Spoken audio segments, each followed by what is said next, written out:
déjà une victoire démocratique pour laquelle je me suis battu depuis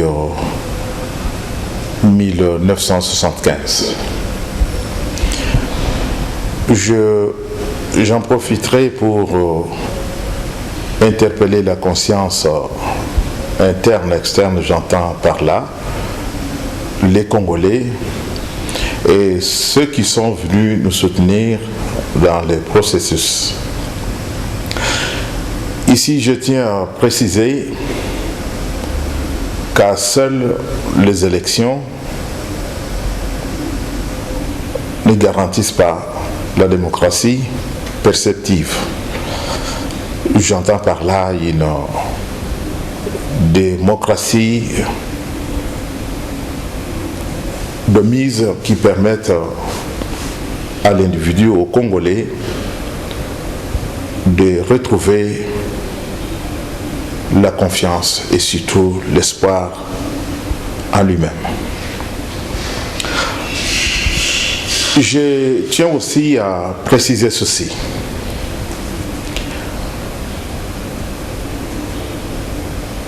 À ce jour, notre pays n'a plus besoin de conglomérats d'opportunistes.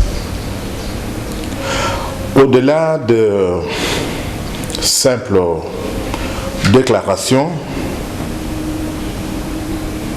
de la majorité du point de vue démocratie et fait d'annonce de l'opposition, dans une vision globale, il y a deux directions dans lesquelles il faut agir et agir immédiatement. La première consisterait à ce que le président de la République favorise la mise en place d'un cadre juridique capable de garantir la paix durable et surtout les mécanismes économiques. Il lui appartiendrait aussi de mettre en place aussi une équipe d'hommes et de femmes fiables, capables de faire régir l'exercice de la vie politique, économique, sociale, dans la discipline et le respect des lois. Après avoir suivi le président de la République, je l'ai entendu dire « Fini la récréation ». Je ne sais pas si sincèrement il a pesé ces mots. Je ne sais pas la récréation dans quelle direction, ou celle de l'opposition, ou celle de ceux-là qui ont toujours eu l'habitude de considérer la population congolaise pour un peuple, je ne sais de quel niveau. Je tiens à préciser que la Déclaration universelle des droits de l'homme, à laquelle que notre pays a ratifié et qui dit en son article, je crois 25, paragraphe 1, que tout être humain a droit à un niveau de vie convenable pour assurer son bien-être et ceux de sa famille, pour ne pas dire celui de sa famille. Considérant la situation dégradante que nous avons connue dans ce pays et qu'on continue à subir, vous et moi, je crois que le peuple congolais est en droit de se poser la question de savoir s'ils vivent dans le même pays que ceux qui les gouvernent, et si ce peuple vit sur la même planète que toutes les autres nations.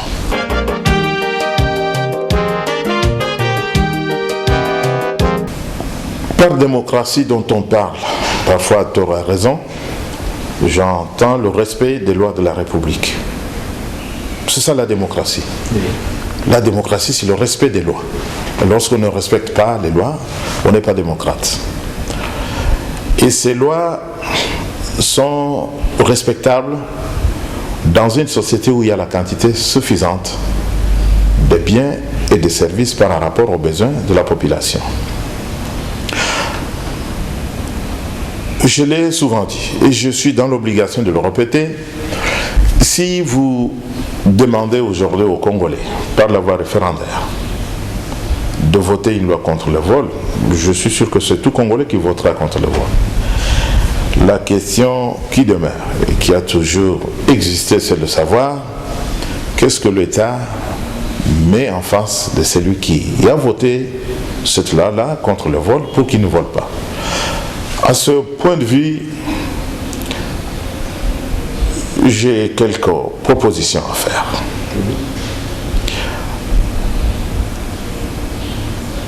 Le gouvernement qui se mettra en place aura pour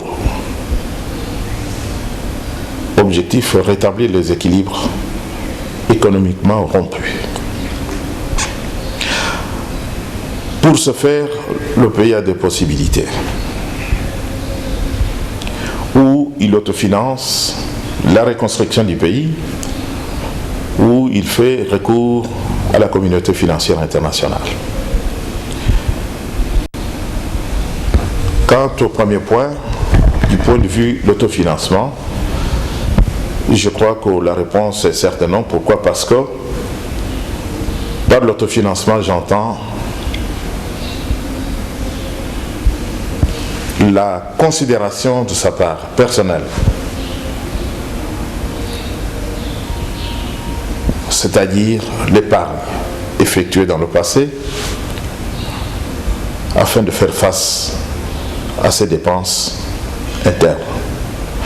À ce que je sache, qu'il s'agisse des recettes ou les profits réalisés parce que ce pays a produit depuis l'indépendance, et ce pays a eu aussi à s'endetter auprès de la communauté financière internationale, que ce soit le profit réalisé et que ce soit les profits réalisés,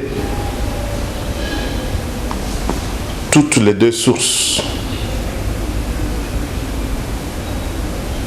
de finances de l'État ont été dilapidées par ceux-là qui ont eu en charge l'exercice du pouvoir étatique dans ce pays depuis, je peux dire, depuis l'indépendance. J'ai à conseiller ceux qui seront en charge de l'État de réaliser que la paix durable ne sera possible que lorsque le pays aura comme priorité la création d'emplois, plus d'emplois et moins de chômage. Le pays aura la justice, parce que j'ai entendu le président dire que finit l'impunité. J'aimerais bien qu'il passe de déclaration à l'acte.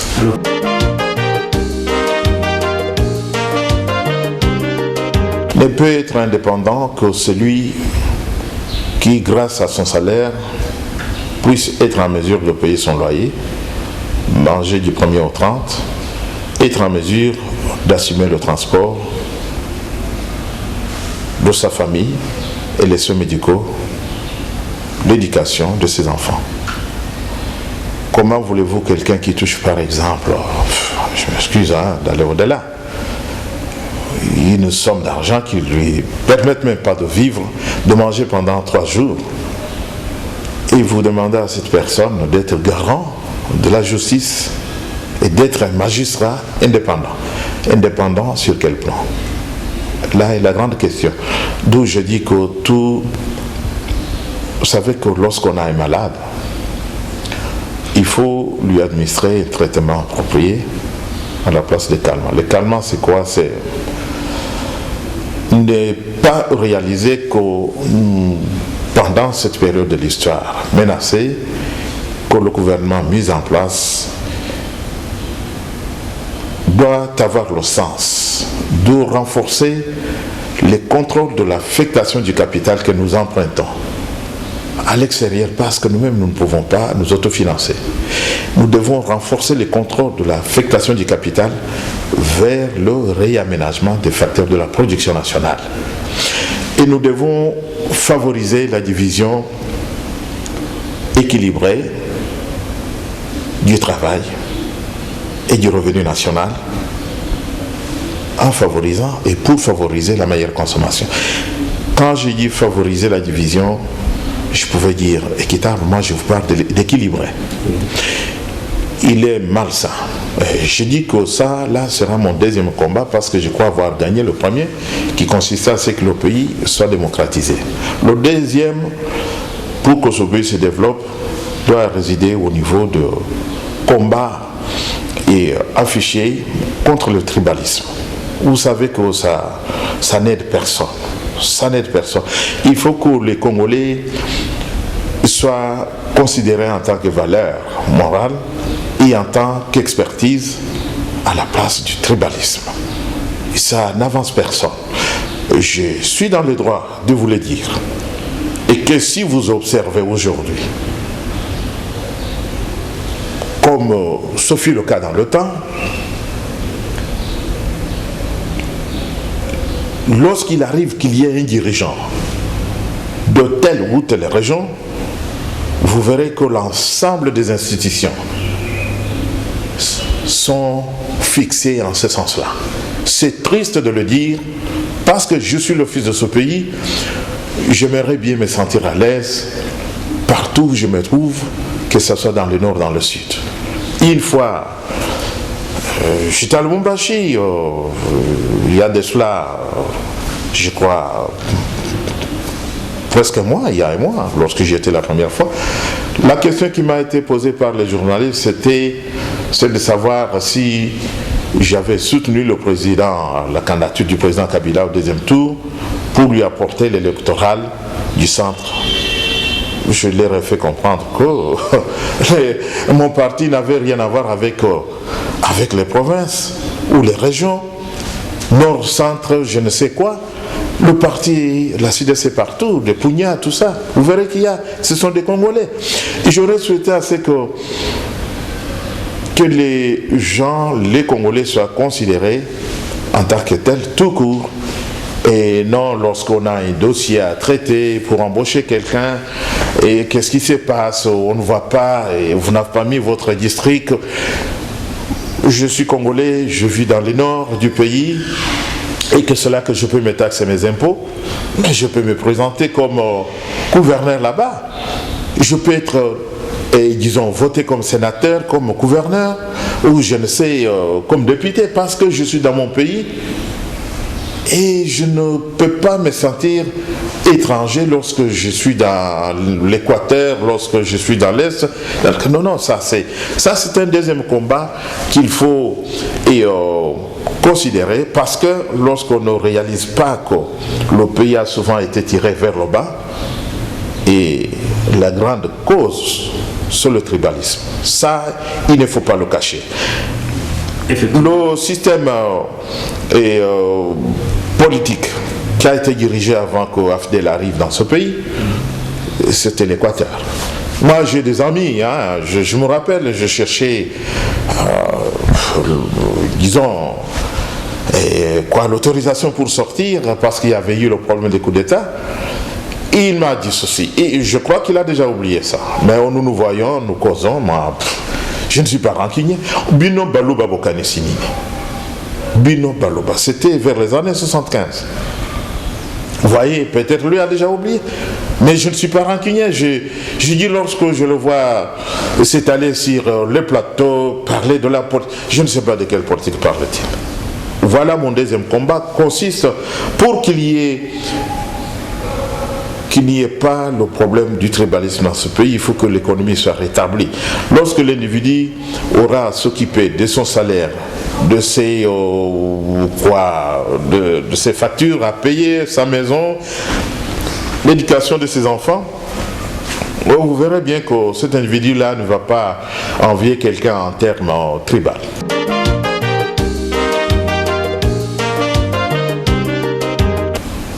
Je vous avais dit que le mal, il faut l'attaquer à la source.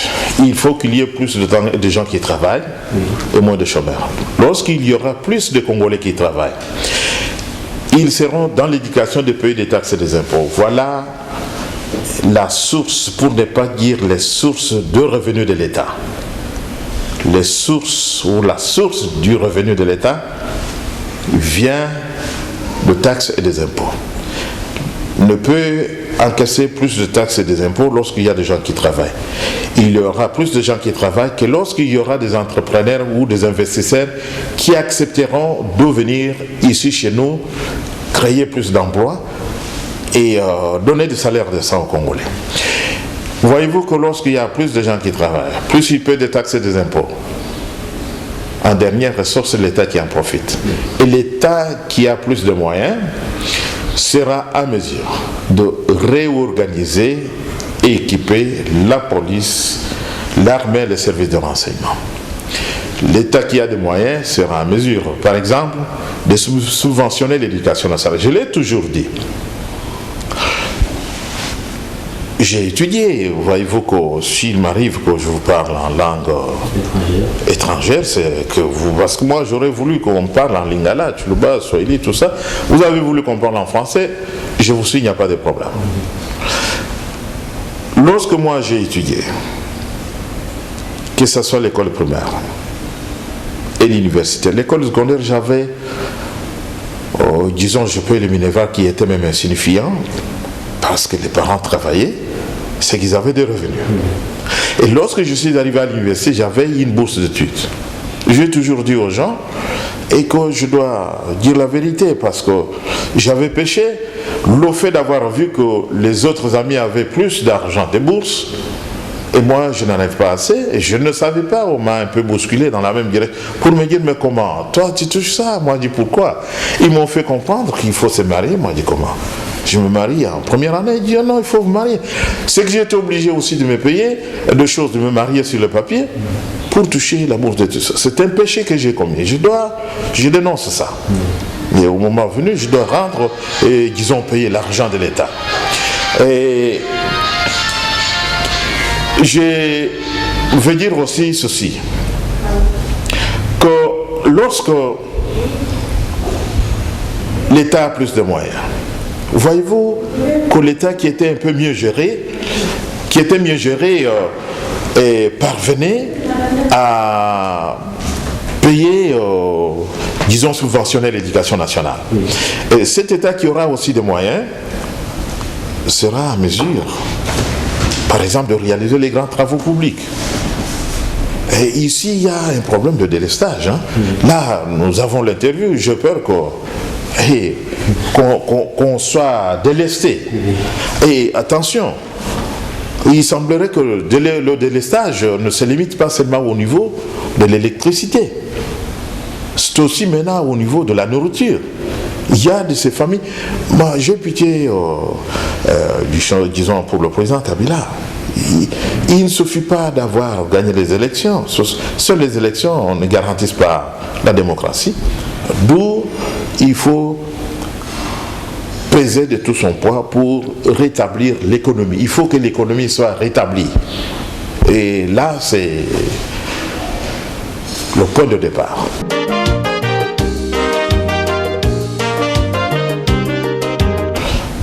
Je ne suis pas têtu, je suis peut-être déformé de par ma petite formation d'économiste. C'est comme je l'ai dit tout à l'heure, vous savez que lorsque l'économie est stable, le social sera aussi stable. Lorsque le social est stable, le pays retrouvera la paix durable et il y aura la justice. Parce que le magistrat sera décemment payé grâce aux revenus permanents et convenables de l'État. J'entends par là aussi, disons, les fonctionnaires et les agents de l'État. Il faut que l'État se donne la peine de mettre la politique qui va favoriser le rétablissement des équilibres économiquement rompus lorsque l'économie reprend. Et ce qui veut dire qu'il y aura plus de gens qui vont travailler et il y aura plus d'entreprises qui payeront des taxes et des impôts.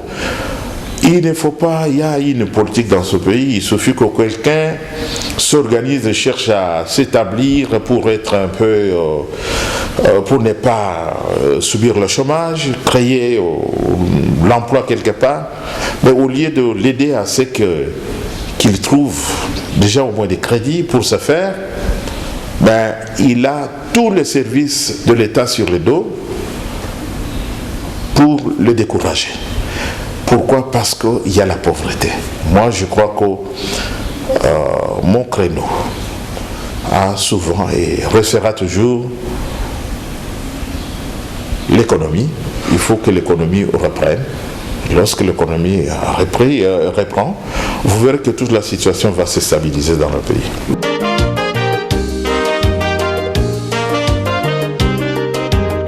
Ces institutions seront nouvelles lorsqu'elles prendront les dispositions qui s'imposent de sorte à ce que le mal soit attaqué de source. S'il arrive que le président de la République s'entoure de gens crédibles, et que ces gens crédibles qui vont l'entourer se fassent entourer aussi par des gens fiables, des gens qui comprennent que lorsque on se met au service de la communauté interne, on n'y va pas parce qu'on doit se remplir de poches, on y va parce qu'on veut servir la nation. Et je suis sûr et que si l'impunité fera aussi la priorité du président de la République, je suis sûr qu'il ne suffit pas de punir un individu parce qu'il est magistrat, parce qu'il est policier, qui arrive à poser tel ou tel acte parce qu'il est mal payé. Moi, je crois que tout en favorisant la mise en place d'un cadre juridique devant sanctionner les fautes qui seront commises ou qui ont été commises dans le temps, de notre côté, donner plus de priorité à la création d'emplois et surtout à donner des salaires décents aux fonctionnaires agents de l'État. Il y a des gens ici qu'on appelle agents d'ordre, à qui on donne une arme. Il y a ce pauvre monsieur qui a une femme, 5, 6, 7 enfants. Et il y a ce monsieur, on lui dit, bon écoutez, vous êtes agent d'ordre et on vous paye $15. Tout en sachant qu'avec $15, il ne peut même pas payer son loyer. Et il ne peut pas manger pendant 2-3 jours avec ce salaire. Et alors vous lui donnez une arme, vous dites que vous êtes agent d'ordre. Mais moi je dis qu'il faut revoir cette manière de faire. Je prends au mot le président de la République. Il dit qu'il veut apporter le changement. Et j'aimerais faire la différence entre le vide et le néant dans les jours à venir. Pourquoi? Parce que les choses que j'ai remarquées pendant cette période de transition me laissent croire que si le président ne prend pas le courage de se faire entourer autrement que par rapport à ce que nous vivons aujourd'hui, je suis sûr que Et son discours risque de rester comme de 20 mots qui ne diront pas grand-chose parce que l'expérience nous montre que pendant la Deuxième République avec le président Mobutu, nous avons enregistré des discours peut-être beaucoup plus sensibles que celui qui a été tenu hier par le président de la République. Et ceux qui entouraient le président Mobutu sont connus des gens. Il s'avère aujourd'hui qu'il y a un certain nombre de gens qui avaient vraiment